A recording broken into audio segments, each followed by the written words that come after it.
My smart ass used to think there was something missing from te whare tapawhā. I looked at it and I thought, well, you can have a strong tinana, you can have a strong wairua, good relationships in your whānau, but what if you've got no money? How are you supposed to pay for therapy? How are you supposed to pay for doctors?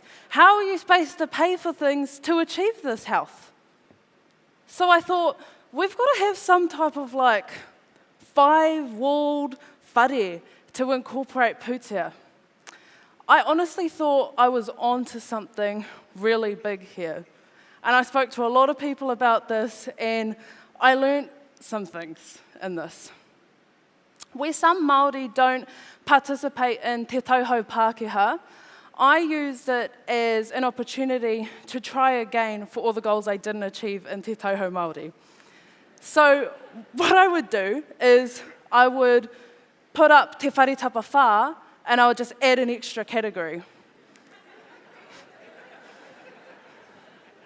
I am the Māori millionaire after all. What I realized over all of these discussions I was having was that te whare tapawhā is a very robust model to look at. But what I also saw was that if we prioritize our hauora, financial abundance is so much easier to achieve. It doesn't matter how much money is coming in. If you're struggling with addictions, it'll just go straight out. It doesn't matter what you want to achieve. If you don't have the hauora to sustain the money coming in, it's pointless. There's no point in being a millionaire 6 feet under. So, long story short, I love te whare tapawhā, and I think it's an incredible model. But today, I'm here to answer our pātai. How does the Māori economy pave the way to prosperity, and how do we continue to build on our economic sovereignty? I thought this was a really big question. I was like, oh my gosh, I don't even know where to start with this. The more success Pākehā Māori have, the more opportunities we have as Māori to work in environments that we really want to work in. For most people, I think our jobs are just a way to put bread on the table. They're not things that actually bring us full body alignment, the things that we wake up in the morning and we're like, oh my gosh, I just can't wait to get to work. Most people don't have that with their mahi. It's not something they get really, really excited to do. But by developing and strengthening te ohanga Māori, we get to create not only strong businesses that come from Māori who know what it's like to be Māori, and to create solutions for not only Māori, but for everyone, because as we know, solutions that work for Māori not only work for us, but they work for everyone. Like, everyone can use te whare tapawhā and can get some type of benefit from it. So when we have more Pākehā Māori thriving, we've got more employment opportunities for our whānau to be in places that are in true alignment with who you are. So your mahi is like a beautiful extension of who you are as a person outside of work as well. When we're not in alignment with what we actually want to be doing, we tend to use unhealthy coping strategies. Things like that sweet treats drawer at the bottom of your desk just to be able to cope with your day at work. Things like calling in sick because you just can't take another day of it. Things like going to a bar to drink, to talk about your boss you don't like.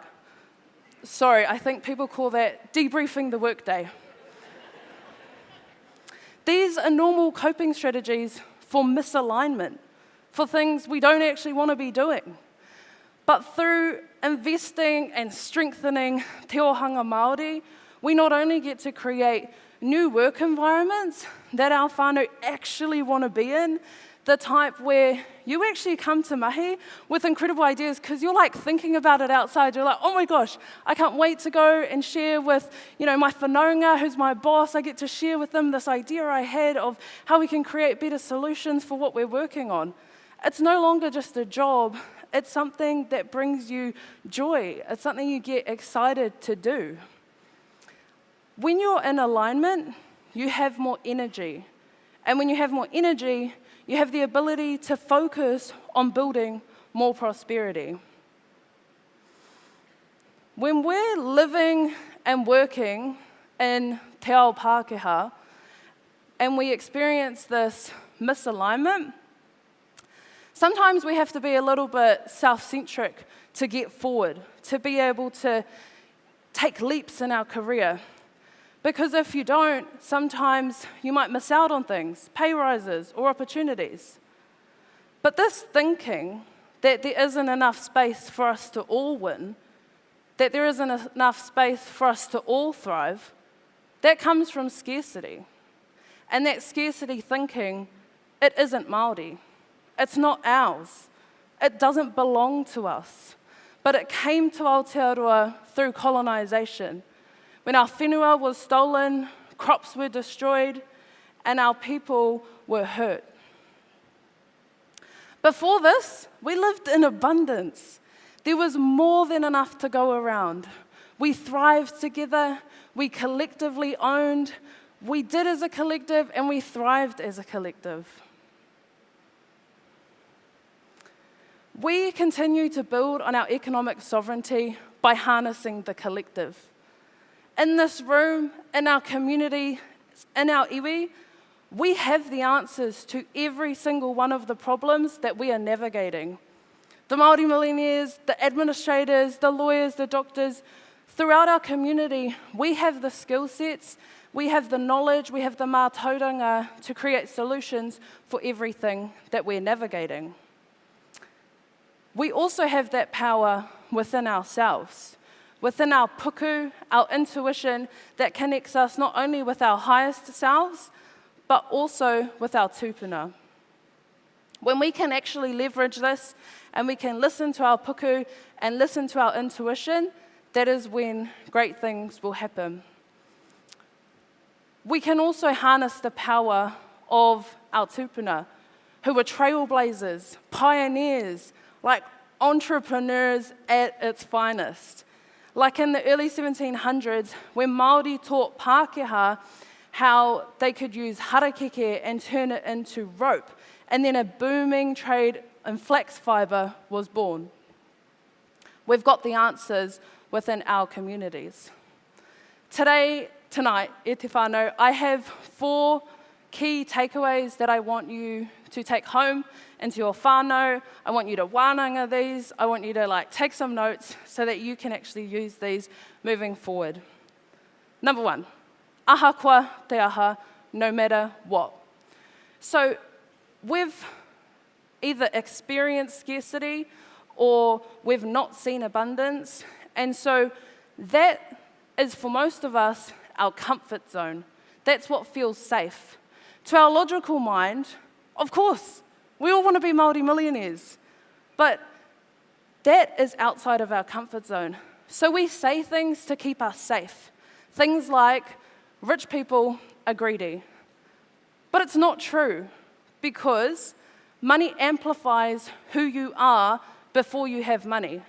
So if you're a bitch before you get rich, you'll just become a rich bitch. But if you've got a heart of manaakitanga, of aroha, you care for your people and you want to create change, then with more money, then you get to 10x that, 20x that. You get to create more change because money amplifies whoever you were before you got the money. Number 2, 1% better, ia rā. This is honestly my favorite one, and I'm just always talking about this because it works. So many people are trying to be 100 times better every millisecond of every day. Cold turkey quitting things, crash diets that don't work. It doesn't work because you're overcommitting yourself to things you can't actually do, you can't sustain. What you can do is be 1% better every single day. By being 1% better every single day, 365 days of the year, you're going to be 37 times better by the end of the year. I'm not that good at maths, but it compounds to 37 times better by the end of the year. I read it in a book, Atomic Habits. I know this works because when I first started my journey, I couldn't even walk to the end of my road and back without getting puffed out. And I thought to myself, what can I do? What can I actually commit to? Because I wanted to change my life so badly, and every time I had tried, it didn't work. And so what I thought was, I think you can do 5 minutes a day. You can walk for 5 minutes a day. And I've spoken to people about this, and they're like, what's the point in walking for 5 minutes? Like, what are you going to do in 5 minutes? The point was that every single day, I practiced self-honorance. Like, I was able to show up for myself. And when I did this, I built so much confidence that I was someone who did what I said I was going to do. And over time, this confidence only built, it strengthened, and literally next month, I'm going to run my first 12Ks. Like, I'm 70 kgs down, and that happened because I committed to being just 1% better every single day. Number 3, millionaires move. This one might be my favorite one. So if you were to imagine your highest self, the version of you who's making the money that you want to make, who's running the business you want to make, how are they walking through life? What things are they doing? What things are they not doing? What conversations are they having? What conversations are they not having? Are they spending their night on TikTok scrolling until 2 a.m. in the morning? Like, what are the things they're doing? When I asked myself this question, back when I woke up every single morning and smoked weed all throughout my day, I would wake up in the night to smoke weed. I asked myself, does the version of me who owns a 6-figure business, who gets to live her dream life, who gets to do the mahi she really wants to do, does she do this? No. So I had to put down the bong. That was hard.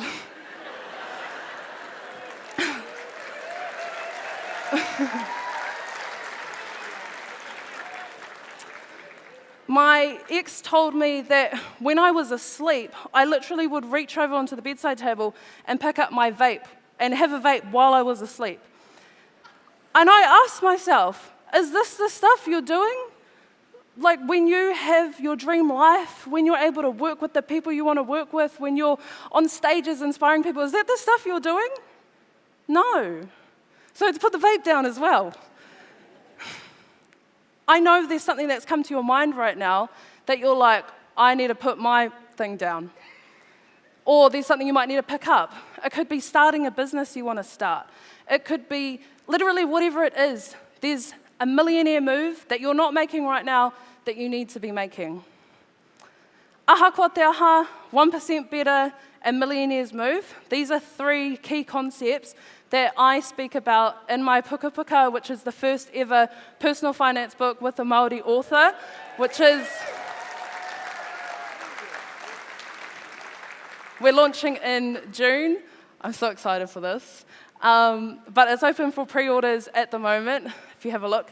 Number 4, my last thing for you all, is to join me on this journey of self-development, of becoming your best self, of, just literally taking back the reins of your life, taking back that power, and making millionaire moves, doing the things you know you need to be doing, making the moves you know you need to be making, and just showing up and being your absolute best self. Tēnā rā tātou katoa.